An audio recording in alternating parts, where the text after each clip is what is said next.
సూర్యాపేట జిల్లా కేంద్రంలోని పిల్లమరి గ్రామంలో మెప్ప ఆధ్వర్యంలో నడుస్తున్న ఐకేప్ సెంటర్ 2లో చాలామంది రైతులు ఒక్కొక్క రైతు 20 బస్తాలు 30 బస్తాలు కట్ అయినాయని మనకు చెప్పడం జరిగింది. ఆ విషయంపై మనతో మాట్లాడుతున్నారు ఇక్కడ ఉన్న రైతులు. ఈ విషయంపై కలెక్టర్ గారు పెద్ద సీరియస్ ఉన్నారు. ఏ రైతుకు మారినా ఒక గింజ తరుగు లేకుండా వాళ్ళకి న్యాయం జరగాలని కలెక్టర్ గారు స్టేట్మెంట్ ఇస్తుంటే ఈ ఐకేప్ సెంటర్లో మాత్రం ఈ రైతుల యొక్క రక్తాన్ని జలగల్లా పీడుస్తున్నారు. అసలు ఏ రైతుకి ఎలాంటి అన్యాయం జరిగింది అనేది ఇక్కడ మనం వీళ్ళ మాట్లాడిందాం. సార్ నమస్తే అండి, మీ పేరేనా? నా పేరు బట్ సైదులు. ఎన్ని బస్తాలు వేసారు? 16 బస్తాలు కటింగ్ అయినాయి. ఎన్ని బస్తాలు వేసారు? 873 బస్తాలు వేసారు.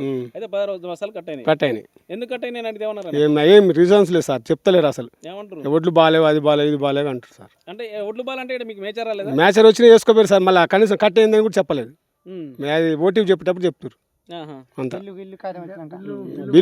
బిల్లు పడ్డాక చెప్తారు సార్. బిల్లు పడ్డాక కట్ అయినాయి అంటే ఇక్కడ మేచర్ వచ్చిన మంచిగా ఒడ్లు తీసుకొని పోయి మళ్ళీ ఇట్లా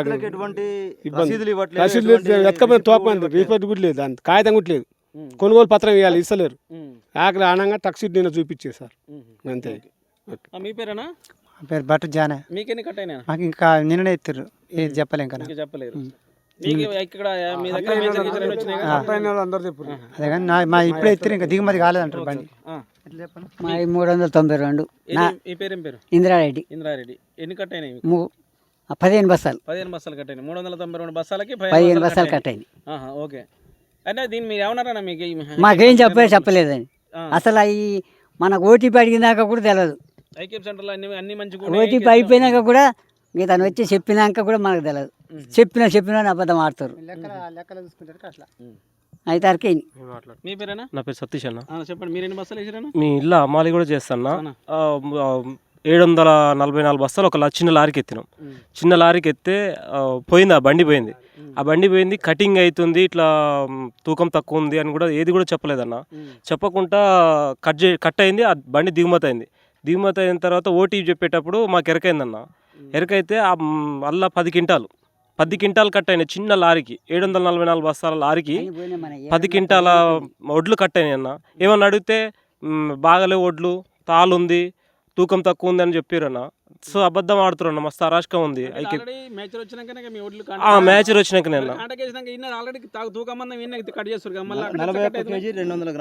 అంతే 41 కేజీ 200 గ్రాములు వేసినాం. అయినా కూడా తక్కువ, ఘోరం అబద్ధం ఆడుతారు. ఒక నిమిషం అట్లా అబద్ధం ఆడిన తర్వాత నేను కౌలు రైతుని, నేను వ్యవసాయం చేస్తే చెరిసగం పాలకు చేస్తున్నా. అయితే మా ఆసామి పేరు మీద, ఆయన పేరు మీద నేను వేసిన బుక్లో ఏమైందంటే అమ్మాలి బుక్లో మా నాన్న పేరు రాస్తే మా ఆసామి పోయి కంప్లైంట్ ఇస్తే, మీ ఆసామికి నీకు సంబంధం లేదు, ఆయన కంప్లైంట్ ఎట్టిస్తాడు, నువ్వు ఇవ్వాలి అని చెప్పేసి ఇది చేస్తున్నా. అందులోటి పోయి కలెక్టర్ గారికి పోయి ఇట్లా మా ఆసామి పోయి ఇట్లా చెప్తే, మీ ఆసామితో నీకు అవసరం ఏంది, నువ్వు ఎందుకు ఇవ్వాలి కంప్లైంట్, నువ్వు వచ్చి ఇట్లా నువ్విచ్చి కంప్లైంట్ అని చెప్పి అన్నారన్న. కలెక్టర్ కాడికి పోయి మేము కాంప్రమైజ్ అయినాం, ఆ రైతుతో కాంప్రమైజ్ అయినా అబద్ధాలు ఆడుతున్నా. మస్తు అరాష్కం ఉందన్న ఐకేప్ సెంటర్లో. ఇంత ఘోరం ఐకేప్ సెంటర్ ఏడలేదన్న. అంటే ఈ డబ్బులని ఎవరెవరు మెయింటైన్ చేస్తున్నారు ఇక్కడ ఐకేప్ సెంటర్లో? మీ జనరేట్ ఈ పొట్ల మంజుల, సోమమ్మ, అలివేల, ముగ్గురు. ఎవరెవరి పేర్లైనా ఒకసారి మనం రిపీట్ చేస్తారా? తూటిపిల్ల అలివేల, సోమమ్మ, పొట్ల మంజుల. మీది కట్ అయినా అన్న? మాది 712 బస్తాలు ఒక లోడ్లో పోయినాయి అన్న. 25 బస్తాలు కట్ చేయడం జరిగింది. అయితే మాకు ఇన్ఫర్మేషన్ కూడా ఎలాంటి ఇన్ఫర్మేషన్ లేదు. ఉపేందర్ అనే ఆపరేటర్ ఫోన్ చేసి ఓటీపీ చెప్పమని చెప్పిండు. అదే ఏదో వాయిస్లో తేడా వస్తుందని చెప్పేసి ఫస్ట్ ఓటీపీ చెప్పినాక సెకండ్ ఓటీపీ అడగబోతే ట్రక్ షీట్ ఒకసారి పంపించవా అని అడిగిన. ఎందుకన్నా అన్నాడు. ఏమైనా తరుగుందా అంటే 25 బస్తాలు తరుగుందని చెప్పడం జరిగింది. అట్లా ఎట్లుంటుంది 25 బస్తాలు తరుగు ఉందంటే, నువ్వు ఫస్ట్ ఓటీపీ ఏ విధంగా నన్ను అడిగినావు, నాకు ఎట్లా హైడ్ చేసినావు అని చెప్పి నేను ప్రశ్నిస్తే నువ్వు కొట్ల మంజుల గారిని సంప్రదించు, నాకేం తెలియదు, నేను ఇక్కడ పని చేస్తాను అని చెప్పిండు. సరే అని చెప్పేసి నేను కొట్ల మంజులకు ఫోన్ చేస్తే ఆమె ఏం చెప్పింది, బాబు నీ ఒక్కనికే కాదు అందరికీ కట్ అవుతున్నాయి అంటే, ఎట్లా కట్ అయితే 25 బస్తాలు కట్ చేయడం ఏంది, నువ్వు 40 కిలోల 200 గ్రాములు నువ్వు ఎట్లా బస్తాలు జోకినాక ఇంకెక్కడ తరుగు అని చెప్పి నేను చెప్తే, మన ఒడ్లు 10 రోజులు అక్కడ మిల్లు ముందు లాగినాయి అని చెప్పిండు. నేను వెంటనే మనకు తెలిసిన మన భూమి చేసే వ్యక్తికి కాల్ చేసి, ఏంది మరి 10 రోజులు బస్తాలు నింపినాక డౌన్లోడ్ కాలేదని చెప్తుండంటే, తప్పది, పోయిన గంట సేపటికే మనది దిగుమతి అయిపోయింది, వీళ్ళంతా ఫ్రాడ్ చేస్తుండ్రు, మనని ఈ విధంగా చేస్తున్నారు అని చెప్పేసరికి నేను మళ్ళీ కొట్ల మంజులకు ఫోన్ చేసి, నువ్వు చెప్పినది తప్పు ఉందమ్మా, నాకు ట్రక్ షీట్ పంపి అని చెప్తే ట్రక్ షీట్ పంపడం జరిగింది. అందులో కూడా 25 బస్తాలు కట్ అయినట్టు క్లియర్గా రాసి ఉంది. నేను ఆ విషయంపై నేను కలెక్టర్ గారికి కంప్లైంట్ ఇస్తా అని చెప్పి కూడా తనకు చెప్పిన. అప్పుడు కూడా ఇచ్చుకో అని చెప్పింది సార్. చెప్పింది కదా అని చెప్పేసి నేను కంప్లైంట్ ఇచ్చిన.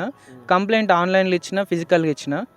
తను ఫోన్ చేసింది, చిన్న ఇట్లా కంప్లైంట్ ఇచ్చినామంట కదా, ఫోన్ వచ్చిందని చెప్పి ఫస్ట్ రోజు మంచిగానే మాట్లాడింది. అమ్మ నేను రైతుని, నేను నష్టపోవడానికి సిద్ధంగా లేను, నాకు డబ్బులు పూర్తిగా చెప్తేనే నేను సెకండ్ ఓటీపీ చెప్తా అని చెప్పడం జరిగింది. అప్పుడు తను ఏమన్నదంటే సరే మాట్లాడి నేను మళ్ళీ నీకు చెప్తా అని చెప్పి ఫోన్ పెట్టేసింది. నాకు 2 రోజుల దాకా ఎలాంటి ఇన్ఫర్మేషన్ రాకపోయేసరికి అసలు ఏం జరుగుతుందని చెప్పేసి నేను మళ్ళీ కనుక్కుంటే ఆల్రెడీ నేను చేసిన ఫిర్యాదును వెనకకు తీసుకున్నా అని చెప్పేసి మెఫ్మా మేడం రోజా గారికి వివరణ ఇచ్చినట్టు తెలిసింది. అట్లా ఎట్లీస్ట్ నాకు తెలియకుండా నేను ఇచ్చిన కంప్లైంట్ విత్డ్రా చేసుకున్నా అని చెప్పడానికి నువ్వెవరని నేను ప్రశ్నిస్తే, నువ్వు రైతువా, భూమి నీ పేరు మీద ఉంటే నువ్వేమైనా భూమి నువ్వు చేసినవా, నువ్వు కౌలుకి ఇచ్చినావు, నువ్వు మాట్లాడొద్దని చెప్పేసి నా మీద తను మాట్లాడడం జరిగింది. నేను దానిపై గట్టిగా ప్రశ్నించిన.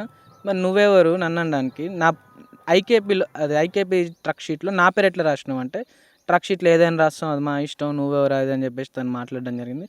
నేను ఒకటే చెప్పిన, నా డబ్బులు నాకు కొడితే నేను నా కంప్లైంట్ విత్డ్రా చేసుకుంటాను కూడా తనకు చెప్పడం జరిగింది.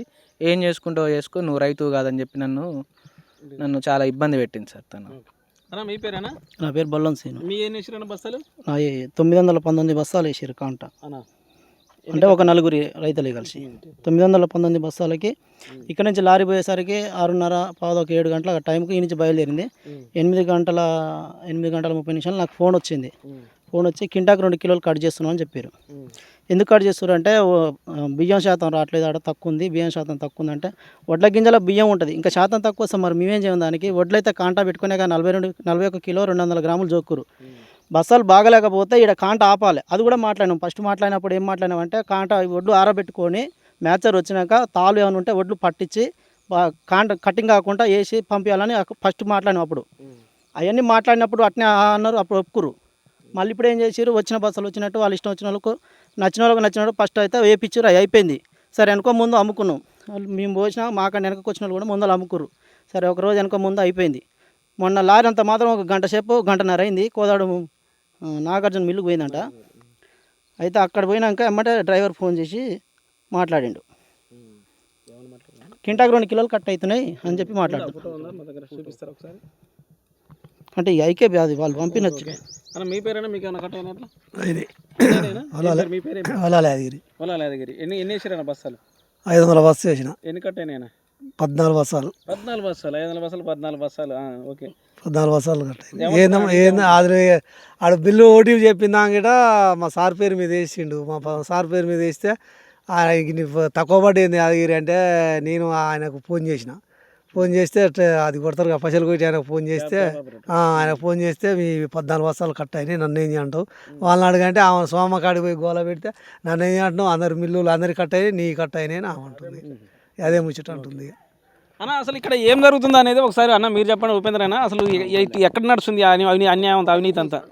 ట్రక్ సీట్లో రాసిన వివరణ. నా పేరు రాచకొండ రాములు అండి. అయితే గత ఇది అప్పుడు చేసినప్పుడు 1 బస్తా 2 బస్తాలు అంటే కట్ చేసేది మామూలుగా యావరేజ్గా అందరూ ఊకునేది. ఇప్పుడు ఈ తేప నుంచి ఏం చేస్తారంటే మిల్లర్ల దగ్గరనే ట్రక్ సీట్లో రాసేటప్పుడు అక్కడనే కట్ చేయడం జరుగుతుంది.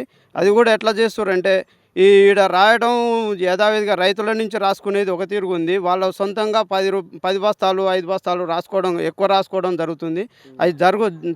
అది జయంగా కూడా తీసుకుపోయి ట్రక్ సీట్లు అక్కడనే మిల్లర్ల దగ్గరనే కటింగులు పెట్టడం జరిగింది.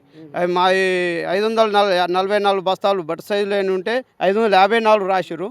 నా 427 ఉంటే 427 రాసి దాంట్లో నుంచి ఎన్ని బస్తాలు అంటే 35 బస్తాలు కటింగ్ పెట్టారు. అవి 10 బస్తాలు ఎక్కువ రాసినాయి, మాయి 25 బస్తాలు మాయి. 35 బస్తాలని కటింగ్ పెట్టి ఏంది ఇది అని అడిగితే మాకు తెలియదు, మిల్లు కటింగ్ చేసారు అని చెప్పేయడం జరిగింది. అది ఓటీపీ వచ్చిన తర్వాత మేము డబ్బులు చూసుకునేసరికి తక్కువ వచ్చినాయి. ఏందిరా తక్కువ వచ్చినాయి అని అడిగితే లేదు బాబాయ్ మాకు తెలియదు, మిల్లుల్ని కట్ అయినాయి, మేము చూడలేదు అంటుంది. ఇక ఏందని ఎక్కడ పోయినా ఇక ఇదే సమానం చెప్పడం జరిగింది. అది అనేక డ్రైవర్ ఎక్కువ చేస్తారని, ఎక్కువ అవినీతి ఉందని తెలిసి ఎట్లనా ఇది? అన్న నా పేరు ఉపేందర్, రాచకొండ ఉపేందర్, సన్న పాపయ్య పిల్లలు. మరి ఇక్కడ ఐకేపీ నిర్వహించే ఎవరైతే ఉన్నారో 3 వ్యక్తులు లేడీసు, వాళ్ళకు నచ్చిన వ్యక్తులకు ఇష్టం వచ్చినట్టుగా కాటాలు వేయడం, ఇష్టం వచ్చిన గతంలో ఒక 20 రోజుల క్రితం కూడా నేను పోలీస్ స్టేషన్కి కాటా గుంజుకపోవడం జరిగింది. తీసుకుపోయి కాటాను అక్కడ పెట్టి కంప్లైంట్ చేయడం జరిగింది. ఇవన్నీ జరిగినాక సామరస్యంగా పెద్ద మనుషులు ఉండి వద్దులే బాబు, సరే మంచిగా చేస్తారు, ఇక అయిపోయింది ఏదో అయిపోయింది, తప్పు తెలుసుకున్నారు, చేస్తారని చెప్పేసి అందరు కాంప్రమైజ్ చేయడం జరిగింది. మళ్ళీ ఇప్పుడు ఏం చేస్తున్నారంటే వాళ్ళు తెలివిగా ట్యాబ్ ఆపరేటర్ని కలుపుకొని ఇటు మిల్లు గుమస్తాని చేతిలో పెట్టుకొని ప్లస్ వీళ్ళు ముగ్గురు కలిసి ఒక దందా చేయడం నడుస్తుంది, ఒక మాఫియా లాగా దందా చేయడం నడుస్తుంది. ఆ దందా ఎట్లా చేస్తున్నారంటే ఈ ట్రక్ షీట్లో రైతుల కాడ అమానీలు వేసుకున్నప్పుడు ఎగుమతి వేసుకున్నప్పుడు అమానీల దగ్గర లిస్ట్ ఉంటుంది, ఎవరి ఎన్ని బస్తాలు ఎన్ని ఎత్తిన లోడుకు అనేది. అమానీల బుక్ చూస్తేనేమో ఒక లెక్క ఉన్నది, వీళ్ళు ట్రక్ షీట్లో మెన్షన్ చేసి చూస్తేనేమో ఒక లోడుకు వచ్చేసి 20 బస్తాల నుంచి 10 బస్తాలు 5 బస్తాలు 7 బస్తాలు ఎక్కువ మెన్షన్ చేసి రాయడం జరుగుతుంది. అంటే పక్క రైతులు అడిగితే నీ ఒక్కనేం కట్టుకోలేదే వజుడు ఈ లోడు పేరు మీద ఇన్ని కట్టాయని చెప్పడం కోసం ఎక్స్ట్రా బస్తాలు అంటే దాంట్లో బండిలో వేయకముందే వేసినాం మేము ఎక్స్ట్రా అని చెప్పేసి యాడ్ చేసి వాళ్ళ స్వలాభం కోసం ఇలా జనాలను పీడ్చుక తినడం జరుగుతుంది. సొంతంగా ఒకటే లారీలో నలుగురికి పోతే అల్ల ఒక ఆయన వాళ్ళ సొంతం వాళ్ళ పాలైన ఆయన ఒక్క బస్తా కట్టు కాలేదు, పక్క రైతులే కట్టయినాయి. అదే విషయం ఏందని చెప్పేసి ఒక అల్ల ఉన్న ఆయన ఒక ఆయన పోయి అడిగితే ఆయనకి ఏం చెప్పడం జరిగింది, ఆయన కొద్దిగా బెదిరించి అడిగాడు అన్నట్టు. అడిగేసరికి ఆ ట్యాబ్ కొట్టే అతను ఏం చెప్పాడంటే 6 బస్తాలు కొట్ల సైజుల పేరు మీద కొట్టినావు అన్నాడు. కొట్ల సైజుల పేరు మీద నువ్వు ఎట్లా కొడతావు, ఇలా ఆయనకు అసలు ఇలా ట్రక్ షీట్లో ఆయన పేరే లేదు, ఆయన వడ్లే లేదు, ఆయనకి ఎట్లా కొడతావు 6 బస్తాలు అని చెప్పేసి ఆయన గట్టిగా అడగగానే ఇదే మంజులో వీళ్ళు ఏం చేశారంటే వీళ్ళు పోయి నీ బస్తాల పైసలు అయితే నీకు ఇస్తాం కానీ జర ఊకో అయ్యా మమ్మల్ని బయట ఎక్కి ఇప్పటికే వాళ్ళు బయట వేసారు మమ్మల్ని అది అని బతిలాడడం జరిగింది. అట్లా ఒక 2-3 రైతులు ఇట్లా గట్టిగా అడిగిరు, వాళ్ళని బతిలాడడం జరిగింది, వాళ్ళని కాంప్రమైజ్ చేసుకోవడం జరిగింది. అడిగిన వాళ్ళకేమో ఇస్తున్నారు, అడగని వాళ్ళనేమో ముంచేస్తున్నారు. మొత్తానికైతే ఈ ఐకేపీలో మొత్తం దోచుకుంటున్నారు, రైతుల సొమ్మంతా దోచుకుంటున్నారు. దీని గురించి ప్రభుత్వం చర్యలు తీసుకోవాలని ఉన్నతాధికారులను కోరడం జరుగుతున్నది. ఓకే అండి, చూస్తున్నారు కానీ వెంటనే కలెక్టర్ గారు ఈ రైతులందరికీ తగు న్యాయం చేసి ఈ మిల్లర్ల మీదకైనా గట్టి నిఘా ఉంచాలని కోరుకుంటాము. చూస్తున్నానే మన చూస్తాం ఏటీవీ.